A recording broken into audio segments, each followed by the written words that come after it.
Crafters. This is Brett Lund with Robert's Crafts for another installment of your Try It Thursday video.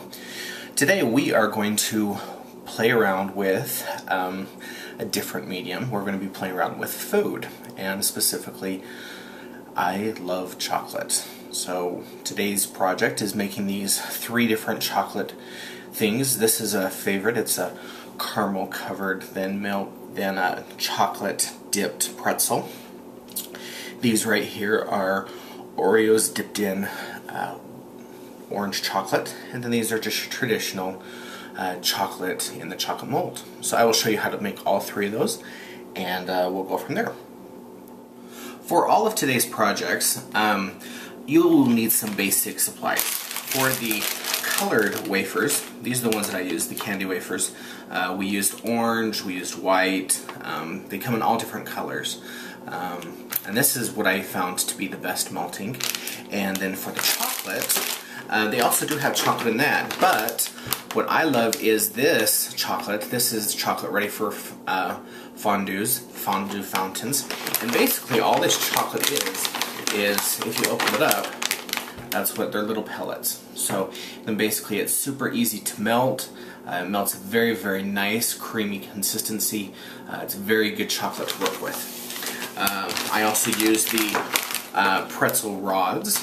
This package was $3.29 for a rather large package. For the projects that include the molds, you can buy either the molds separate, like this, or Robert's Crafts did sell a kit that included, if you look on the side, right here, it includes some molds, chocolate, and it includes the bags. So this is a simple kit. It doesn't include the pretzel rods, so you need to buy the pretzel rods. And then just your basic disposable decorating bags. I love working with these. This is where I'm gonna melt all my chocolate in. Really good stuff, and then when you're all done, it's just disposable. So there we go with the materials supplied, materials needed, and from there we will work on our first project. For the first project, we are going to do these little molded characters.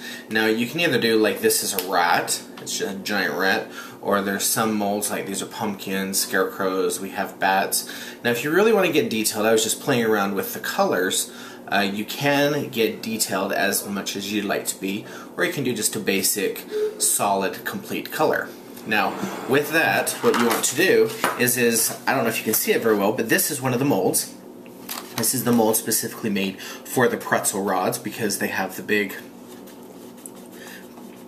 crevices on the end. Now, a few things that you want to remember with this is when you first get your molds, you want to wash these out with soapy water, and then you want to dry them completely because water does not mix with chocolate. So that's the first thing. The second thing is when you're done, make sure you wash them. These are hand wash. You don't want to put them in your dishwasher because the heat from the dishwasher will shrink. So that's some things about the molds. The chocolate itself, this is some chocolate that I've been getting ready to play around with.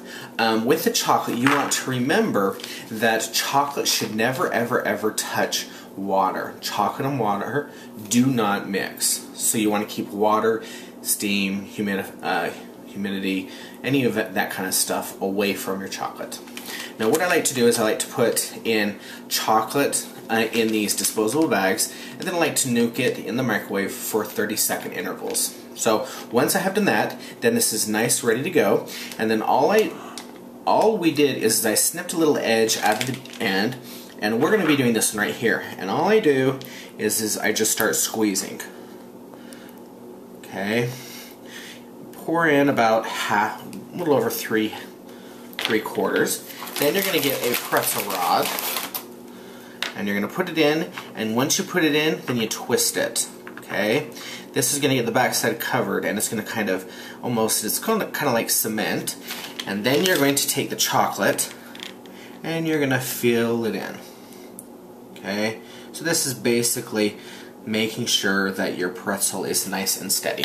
Okay, now you're going to do that with all of these 6 molds, and then what you like to do is kind of tap it on the top. This gets all the air bubbles out, so it gets a nice good design. And then you put this whole thing in your freezer. You let it sit there for about 3 to 5 minutes, and then when you pull it out, you'll be able to just pop these little guys out, And then this is what they look like. Now, these edges right here, you could take a knife if you're going for design. You could take a knife and trim around the edges, make it look all nice and fancy, or you could just leave it as it is. Personally, I'm just going to leave it because my kids are going to eat these and they're going to be wonderful. So there's our project 1. Okay, for the second project, we are making these little guys here. Basically what this is an Oreo dipped in orange chocolate. Then we have a green Tic Tac that we shove into the top. And then once it's completely hardened, then we put some chocolate in one of the bags and we pipe a smiley face on the front. Now you could leave it off with a smiley face, maybe drizzle some chocolate on if you wanted to, or you could go ahead and you know, put some sprinkles on, basically whatever you want. So that's project number 2. So what you want to do, let me show you what I've done. Is I've taken the chocolate and I've put it in this glass bowl and I've put it on the top of the stove that has this pan that has water in it. So basically we've created a double boiler. Okay, what I'm doing is I'm slowly melting this chocolate. This way is my most preferred way of dipping chocolate because it gets a nice consistency and it keeps the chocolate nice and melted for a longer period of time. The secret to this is you want to make sure that any of this moisture that comes on the sides never enters your bowl. So you want to make sure that this stuff, this moisture right here, does not come into your bowl. Okay, so once you have melted all of your chocolate, and the best thing that I have found is to just dump it all in, and then you just start melting it, then you're going to toss your Oreos in. Now what I found to be easiest is I throw in a few of them at a time, and then I want to get them nice and covered, so we're going to kind of bury them in our chocolate. Now a rule to the wise, remember how many you put in there, because if not, you may leave some in and you may lose some. Okay, so then once it is completely covered, we're going to use 2 tools. Okay, these tools are specifically made for chocolate dipping. You could use forks, whatever you want. I like these because they're really small and they're really great to hold the Oreo. Okay, so once we take it out, then we're going to take it to a pan.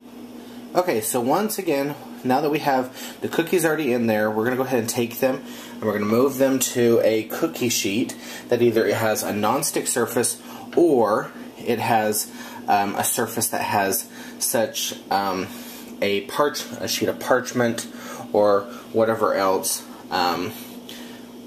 is on there to make it so it basically doesn't stick. Okay, and so you can see that with this one right here, if you look right here, what's happening is the chocolate is too hot, or in this case, the cookie sat in for too much of a time. So ideally, these few ones are the really good ones. So that just kind of says that we want to make sure maybe I'll only put in 2 cookies at a time instead of 4 cookies. So that's just something to think about. Okay, while they're right here, then what we're going to do is we're going to take our Tic Tacs.